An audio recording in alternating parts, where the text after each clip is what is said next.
हाँ, क्या होता है, वे रासायनिक पदार्थ जो स्वाद में कड़वे होते हैं और लाल लिटमस पेपर को नीला कर देते हैं, क्षार कहलाते हैं। ठीक है, क्या करते हैं, स्वाद में कड़वे या कसैले होते हैं, ठीक है, और लाल लिटमस पेपर को नीला कर देते हैं। लिटमस पेपर क्या होता है मैं बता चुका हूं, ठीक है।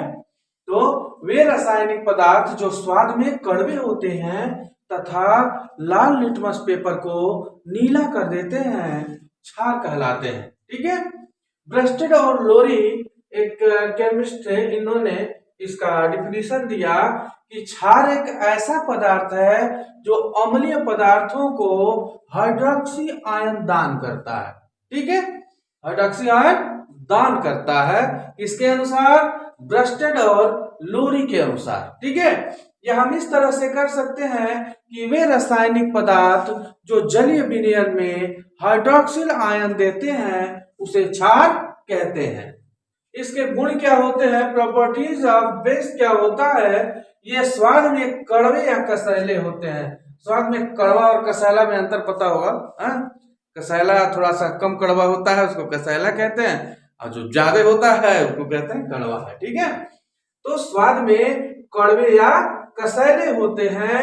दूसरा प्रॉपर्टीज क्या होता है क्षार का, क्षार जो होते हैं यह लाल लिटमस पेपर को नीला कर देते हैं। ठीक है, तीसरा प्रॉपर्टीज है हमारा, यह जल में विलेय होते हैं। सामान्यतः एक आध क्षार है जो नहीं होते हैं, लेकिन सामान्य रूप से ये जल में क्या होते हैं, विलेय होते हैं, घुल जाते हैं।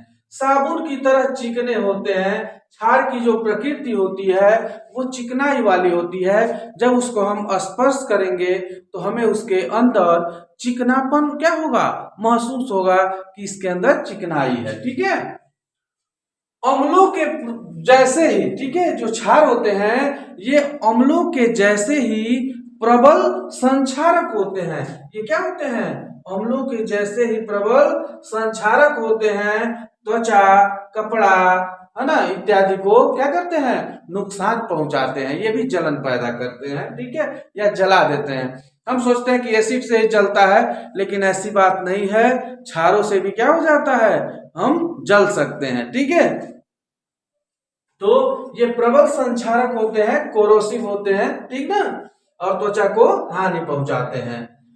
अगला है, क्षार अम्लों से क्रिया करके क्या करता है, तो लवण बनाता है और जल बनाता है। ठीक है, अधिकांशतः जल बनाता है, एक आध रिएक्शन होगा जिसमें जल नहीं भी बना रहा होगा, लेकिन सामान्य रूप से क्या होता है, जल का निर्माण होता है। लवण तो बनता ही बनता है, लेकिन साथ में जल का निर्माण भी मुख्य रूप से होता रहता है। ठीक है, सातवां है तेल और वसा। ठीक है, तेल हो या वसा हो, कोई भी चिकनाई वाले चीज हो और गंधक है, इनको घुलाने की क्षमता होती है। क्षार के अंदर कोई भी तेलीय पदार्थ होता है, चिकनाई वाला पदार्थ होता है, वो क्या हो जाता है, घुल जाता है ना, इसमें घुलाने की क्षमता पाई जाती है। ठीक है, इसीलिए हम लोगों के कपड़े में क्या होता है, आयल लगते लगते चिकनापन आ जाता है, और जब हम डिटर्जेंट डालते हैं तो क्या होता है, चिकनाई गायब हो जाती है, मतलब उसको घुला लेता है खुद में। ठीक है, और वसा का ही क्या होता है, क्षारों से जब रिएक्शन कराते हैं, साबुन हमारा कैसे बनता है,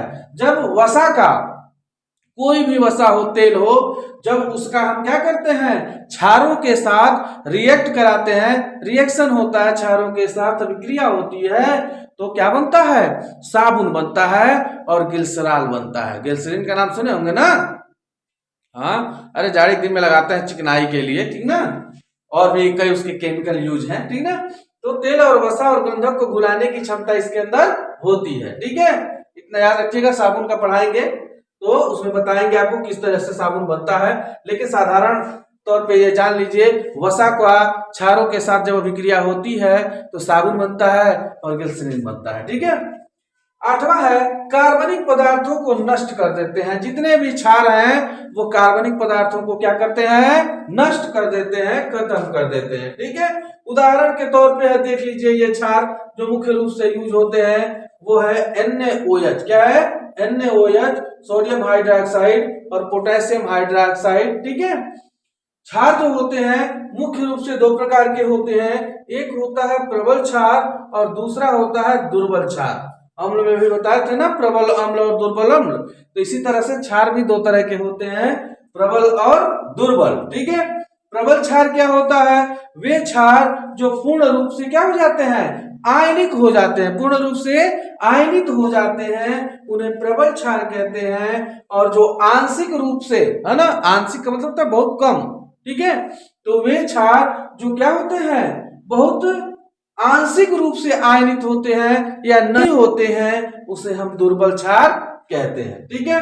हाँ, एक क्वेश्चन और पूछ रहा था कि क्षार और क्षारक में क्या अंतर है। तो क्षारक क्या होते हैं ये जान लीजिए। वे क्षार जो जल में घुल जाते हैं उसी को क्षारक कहते हैं। ठीक है, क्षार और क्षारक में कोई बहुत बड़ा अंतर नहीं है। ठीक है, इतना जानिए कि वे क्षार जो जल में घुल जाते हैं क्षारक कहलाते हैं। ठीक है, हाँ?